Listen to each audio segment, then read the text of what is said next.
Why not Africa? You know, Africa is this simple but complex place.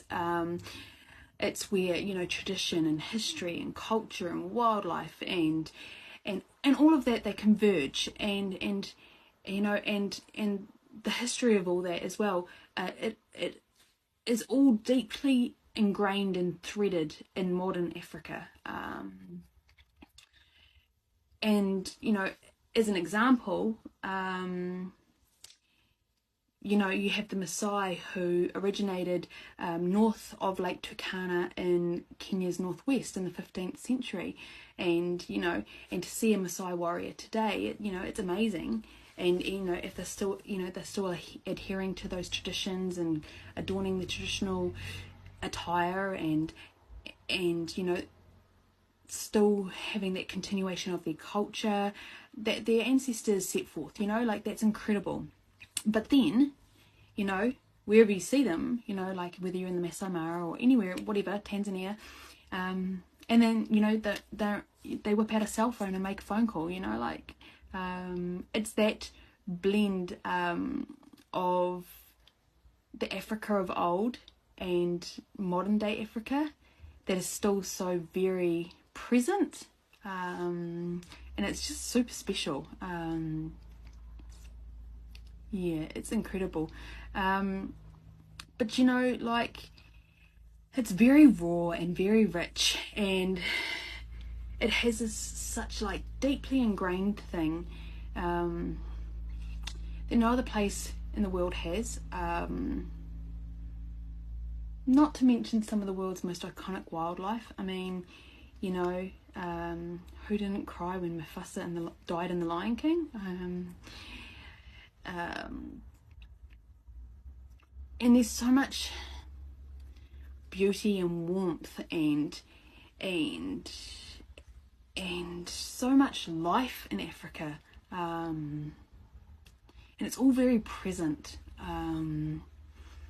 You know, and then you've got the aspect of there's people risking their lives on a daily basis to save Africa's iconic wildlife, you know, or you've got people who are, you know, elbows deep in conservation, trying to, you know, conserve and protect and preserve various ecosystems around the continent, and landscapes before, you know, human encroachment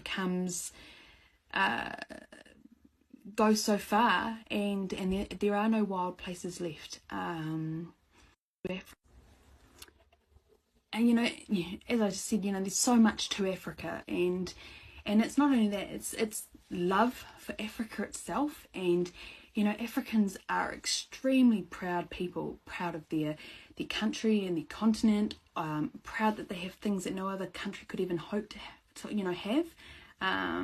Yet all of these good and beauteous things are overshadowed by the bad reputation the continent gets in by media and news outlets, as you know, as being a dangerous and primitive and deadly place to visit. And you know, and I think the feel good stories need to be told too, to balance it out.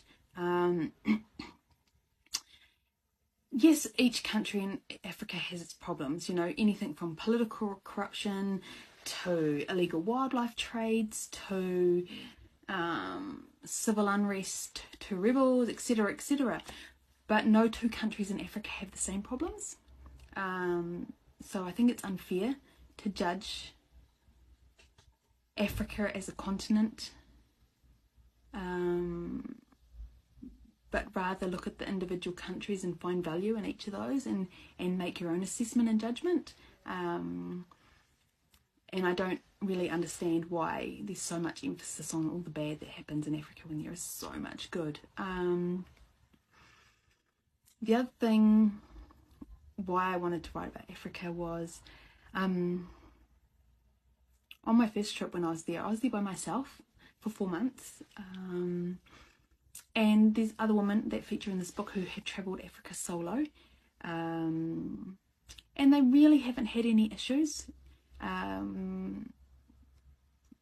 pertaining to safety or their life being in danger. And when I was there, Africa felt like the most peaceful place on earth to me. And I mean, even though there's huge populations and it's super busy, and I only felt the serene peacefulness and the beauty I saw, not only in the landscape or the wildlife, but in the everyday life and the people. It was just incredible. And you know, like, people in my home country wouldn't be as grateful as they are if they had that, you know, what they had. That's for sure. It left me with this feeling of I don't know, I can't explain it. There's this feeling you get when you visit Africa, and it never leaves you. That's what I wanted to share.